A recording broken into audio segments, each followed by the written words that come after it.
Merry Christmas. I can still say that in the church world as we celebrate the entire season of Christmas, the 12 days of Christmas that last up until Epiphany on January 6th.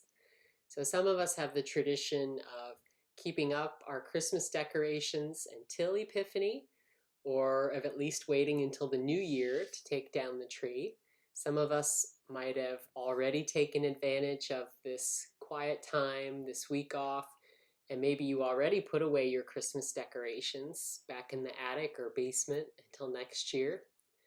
I have to admit, I'm struggling to even think about putting away my Christmas decorations, not only because I'm feeling a bit lazy and just don't want to do it, but also once Christmas is over, I almost dread going into this desolate time that comes after the excitement of Christmas.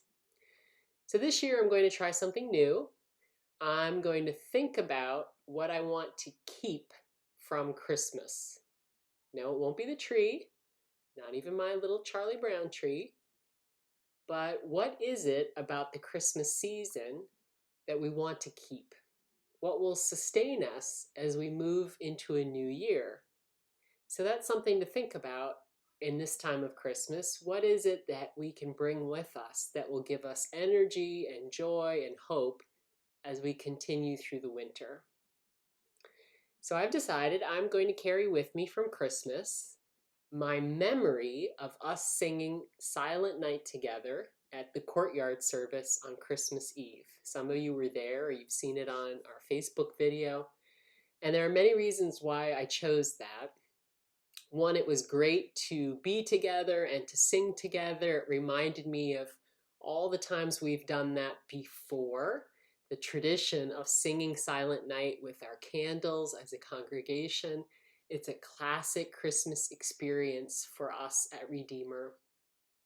But of course, two, the other reason I want to keep it is because it was a very 2020 experience, wasn't it?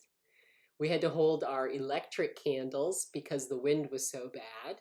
We were outside with masks on. There were many things we could have been worried about with a storm descending upon us that evening.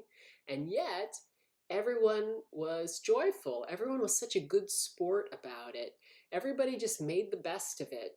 And somehow we made a joyful noise, singing together with the winds howling, joining in on the excitement.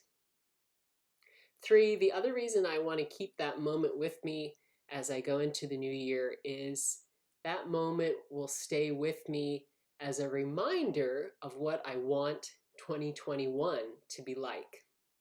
I want us to stay together. I know we can't be together like we used to be or like we want to be. We need to take precautions and be safe and distance from one another. But we are people who profess that there is power in voices coming together. Somehow, despite all the obstacles, it feels right to proclaim the birth of our Savior with joy, even when so much is different, even when there is so much that keeps us apart, even when there is so much darkness in our world. The joy of that moment of a silent night together brings us hope into our new year. So as I begin to put away Christmas, that is what I will carry with me, what I will keep out this year. A joy very particular to 2020, not perfect, not at all what I would have expected a year ago, and yet incredibly powerful joy that the world is desperately in need of. Thank you for sharing the joy of Christmas with the world during these 12 days of the Christmas season. Thank you for sharing the joy of Christmas with me as we enter into the adventure of a new year.